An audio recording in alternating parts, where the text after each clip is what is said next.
Jai Swaminarayan, myself Kumudini Nalaude, Atmi Green School, Standard 4th, Value Education. Okay, today we will start the chapter 10, that is India, the home to all religions. So in our country, different states are there, and also different religions peoples are living together with happily. Okay, with respect to each other, caring each other, and lovingly. They celebrate. That means we Indians celebrate so many festivals like Christmas, Diwali, then Eid. Mm, mm, Tell me which are the festival we celebrate equally.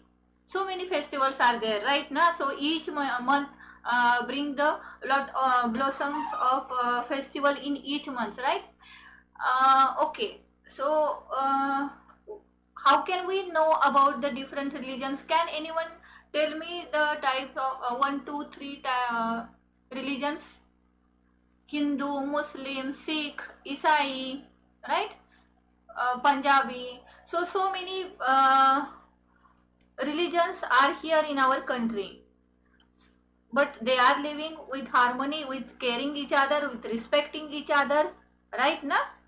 Okay, so let's start our chapter. India, home to all religion. It is early in the morning. The sun has not yet woken up. Everything is quiet. Nothing is moving.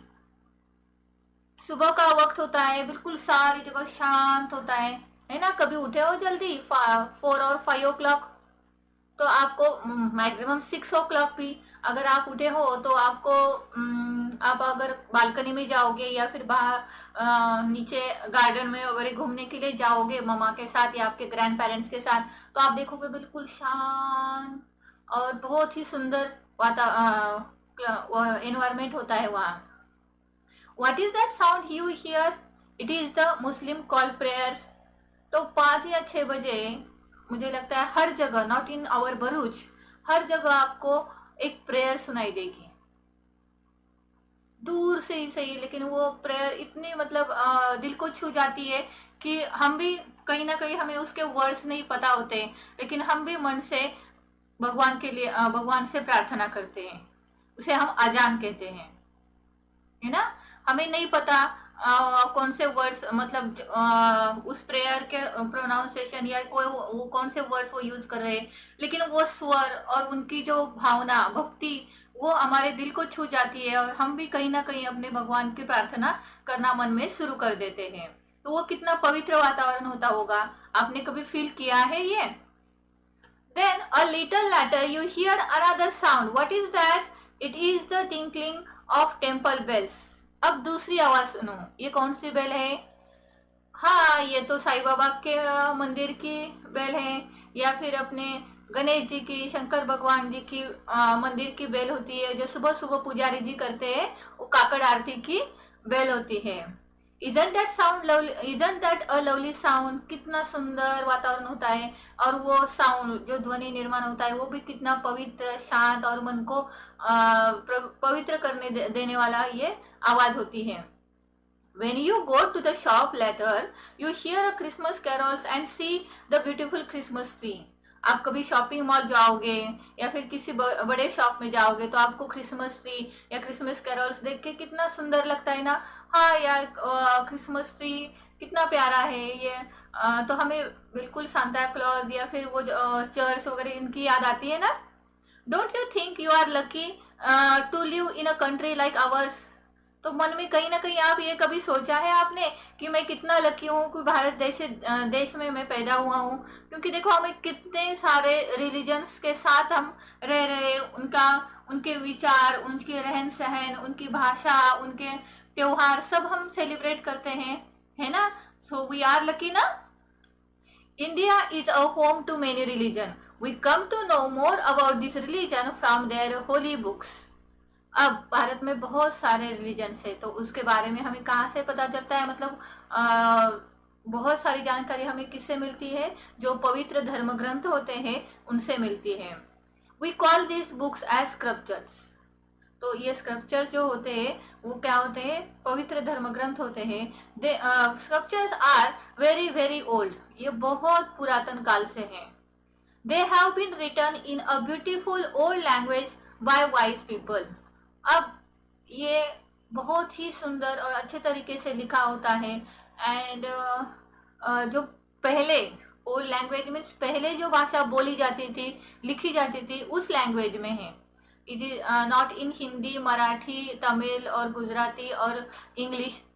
तब मतलब पहले के जमाने में लोग जो भाषा प्राकृत हो या अरेबियन हो, जो भी है उस भाषा में वो लिखते थे। और ये विद्वान जो लोग होते, बुद्धिमान जो लोग होते, मतलब ऋषि मुनि वगैरह, जिनको अपने धर्म के बारे में सारे नियम या फिर सारे जानकारी होती है, यही लोग ये धर्म ग्रंथ लिखते हैं। No matter which religions we belong to, we can read the holy books of other faiths too. कोई जरूरी नहीं है कि मैं अगर हिंदू हूं तो मैं बाइबल नहीं पढ़ सकती या कुरान नहीं पढ़ सकती, पढ़ सकते हैं। This teach us that all scriptures are written for the good of all. और अगर आपने कभी पढ़ा तो आपको क्या मिलेगा? बाइबल पढ़ो या फिर अपनी भगवद गीता पढ़ो, कुरान पढ़ो, सब में ही मानव कल्याण, जन कल्याण के बारे में ही साधु संतों ने या फिर इस धर्म उपदेशों ने लिखा है। They teach us to take care of the poor, to love, to forgive one another. ज्यादातर इसमें कौन सा संदेश दिया जाता है कि हमें एक दूसरे के साथ कैसे रहना चाहिए, कैसे एक दूसरे को केयर करना चाहिए, सबको कैसे प्यार कैसे रहना चाहिए, क्षमा, सबको क्षमा कैसे, एक दूसरे को क्षमा करके अच्छे से जीवन कैसे व्यतीत करना चाहिए, यही सारे धर्म ग्रंथों का सार होता है। They also tells us why we must look after the earth and all living things. अपनी धरती माता की या फिर पेड़ पौधे हो या कोई भी पानी हो, हर चीज की हम केयर करके, उनकी अच्छे से निगरानी करके, उनके साथ कैसे अच्छे से व्यवहार करना चाहिए, ये सारी चीजें हमें किस में मिलती है? इन धर्म ग्रंथों में मिलती है। In India, we are very lucky to have holy books of different faiths. Let us read little more about the holy books and see what we can learn from them.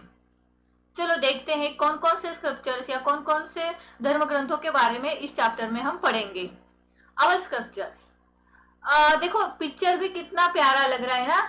आपने ये स्टैंड कभी देखा है? आपके grand parents जो होंगे वो शाम को जब संध्या दिया हम जलाते हैं भगवान के सामने, तो वो ऐसे लगा के किसी के घर में दुर्गा स्तोत्र पढ़ा जाता है, नवनाथ ग्रंथ पढ़ा जाता है, कुरान पढ़ा जाता है, बाइबल पढ़ते हैं। तो इस प्रकार का हम अपना घर में जो भगवान का मंदिर होता है उसके सामने ये रख के हम या हमारे ग्रैंड पेरेंट्स ये पढ़ते हैं। तो कितना पवित्र और शांत और सुंदर तब पूरा अपने घर में वो मतलब वो एनवायरमेंट तैयार हो जाता है। The Hindu scriptures are known as Vedas. Hindu धर्म के जो पवित्र ग्रंथ है उनको क्या कहा जाता है? वेदास।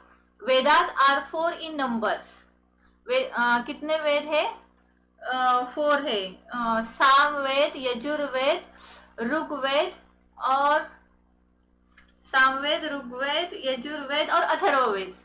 ठीक है, ये 4 वेद हैं। There are 4 in numbers and are collection of hymns and poems. तो उसमें कुछ स्तोत्र या फिर वी कैन से श्लोक और कविता है। They are written in Sanskrit. अब वेदास है वो कौन सी लैंग्वेज में लिखे हैं? संस्कृत में लिखे हैं। ठीक है। Holy books of Islam is known as Quran और Quran. The Quran is written in Arabic. अब जो इस्लाम धर्म का जो पवित्र ग्रंथ है उसे हम क्या कहते हैं? कुरान। और कुरान कौन सी लैंग्वेज में लिखा है? Arabic. The holy Bible is the sacred book of Christian. Christian धर्म का होली बुक्स पवित्र ग्रंथ कौन सा है? Bible. It is made up of Old Testament and the New Testaments. Okay, उनके पुराने और नए दोनों विचारों का ये तैयार हुआ है। The Old Testament is written in Hebrew and Aramaic and the New Testament is written in Greek. तो जो पुराना है वो हिब्रू में लिखा है और नया है वो ग्रीक लैंग्वेज में लिखा है। The holy book of Sikh is Adi Granth. It is also known as Guru Granth Saheb and it is written in Gurmukhi script. अब सिख लोगों का जो पवित्र ग्रंथ है उसे क्या कहते हैं? गुरु ग्रंथ।